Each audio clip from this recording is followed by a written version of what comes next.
हमारे साथ महाराष्ट्र से जूलर्स का पैनल है। सबसे पहले जीजेसी के चेयरमैन राजेश रोकड़े हैं। राजेश जी, सबसे पहले आपसे, जो ये क्वार्टर है जनवरी से मार्च का, सबसे पहले तो ये कैसा रहा और गुड़ी पाड़वा की किस तरह की तैयारियां हैं? मनीषा जी नमस्ते। और सभी को गुड़ी पाड़वा की अग्रिम बधाइयाँ और शुभकामनाएं। देखिए, गुड़ी पाड़वा अपने आप में इतना बड़ा मुहूर्त होता है। उसकी तैयारी हम लोग महाराष्ट्र में सबसे ज्यादा तैयारी पहले से शुरू हो जाती है, करीब 1 से 1.5 महीने पहले से शुरुआत हो जाती है।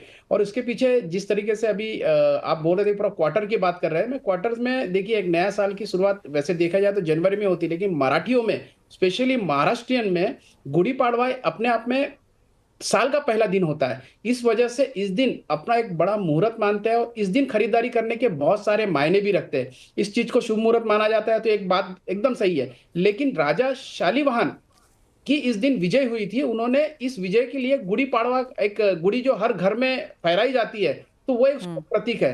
इसके बाद कृषि मतलब जो एग्रीकल्चर फूड ग्रेन जो निकलता है, इसके शुभ संकेत माने जाते हैं। और इस दिन खरीदारी करने के बाद उन्हें उसकी पूरे साल उसका एक अच्छा अनुभव आता है, सुख समृद्धि आती है, ये सब मान्यता है। अब ये मान्यता को मैं आंकड़े के आधार पे आपके सामने रखता हूँ। पिछले साल गुड़ी पाड़वा में 80,000 के नीचे भाव था।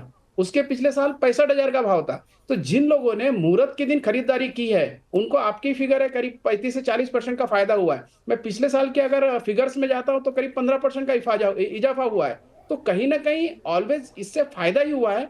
और ये पिछला क्वार्टर मैं मानता हूं कि सोने के भाव बढ़ने के साथ साथ लोगों का थोड़ा डर जाते हैं कि अभी और कितने बढ़ेंगे, पता नहीं क्या होगा। लेकिन मैं हर बार ये कहता हूं कि यही इसका अट्रैक्शन है। लोग और न बढ़ जाए करके इस गुड़ी पाड़वा में अग्रिम पहले से ही लोगों ने बुकिंग करनी शुरू कर दी। मैं पिछले 1 महीने से हमारे यहाँ बुकिंग की जो लिस्ट आ रही है कि इतने लोगों ने बुक किया, वो देख के ऐसा लग रहा है कि इस गुड़ी पाड़वा हमारे सारी गुड़ी पाड़वा से बेहतर होने वाले। चलिए, ये तो अच्छी बात है।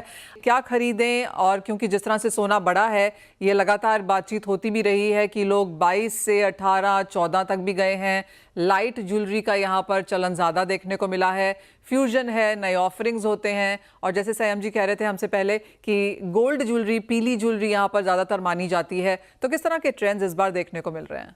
ट्रेंड काफी जबरदस्त तरीके से चेंज हो रहे हैं। मुझे याद है, आज से 15 साल पहले, 10 साल पहले लोग सिर्फ सोना खरीदना है करके खरीदते थे। उन्हें ऐसा लगता था कि गोल्ड कॉइन खरीद ले या ऐसी कोई चीज खरीद ले कि इन्वेस्टमेंट हो जाए। लेकिन जब से इंडिया में मैंडेटरी हॉलमार्किंग आ गया, तब से लोगों का विश्वास बहुत और बढ़ा है इस इंडस्ट्री की तरफ। और तब से उन्होंने अभी कॉइन्स के तरफ थोड़ा सा कम इंटरेस्ट दिखाया और ज्वेलरी की तरफ ज्यादा इंटरेस्ट दिखाया। तो अभी कहीं से भी आप कोई भी ज्वेलरी खरीदते हैं तो उनको पता है कि मुझे एक स्टैंडर्ड ज्वेलरी मिल रही है। तो ये इस वजह से ज्वेलरी की तरफ बहुत ज्यादा इंटरेस्ट लोगों का बढ़ा है। और जिस तरीके से अभी ट्रेंड चेंज होते जा रहे हैं, पहले लोग सोना मतलब पीला ऐसा सोचते थे, अब सोने में कलर चाहिए उन्हें, व्हाइट कलर चाहिए उन्हें, कई बार रोज गोल्ड चाहिए। तो इसके साथ साथ जैसे 22 कैरेट तो यूनानिमसली सभी जगह पसंद की जाती है, 90% हमारे इंडिया में।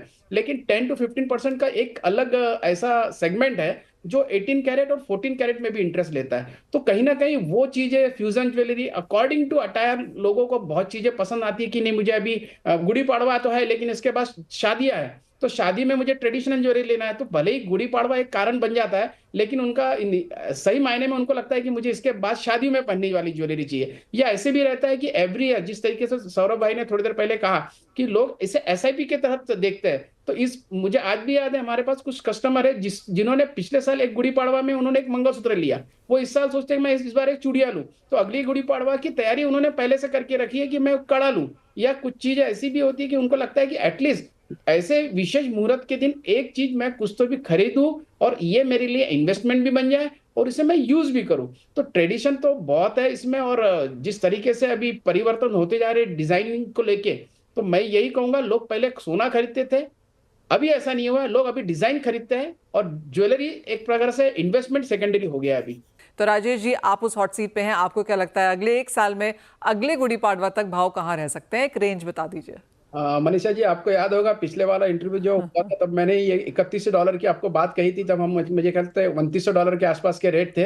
और $3100 एक बार प्रिडिक्ट किया था, और शायद 3100 में भी $25-26 बचा होने के लिए। तो मुझे लगता है जिस तरीके से पिछले 3 साल का ही रिकॉर्ड में रखता हूँ, 2022 में 52,000 का फिजिकल मार्केट में इंडिया में रेट था, 2023 में 65,000, 2024 में 80 और 2025 में ऑलरेडी ये 90,000 के आसपास चले गया। तो मुझे लगता है 1 लाख रुपया पार कर जाएगा, ऐसा लगता है अगले गुड़ी पाड़वा में।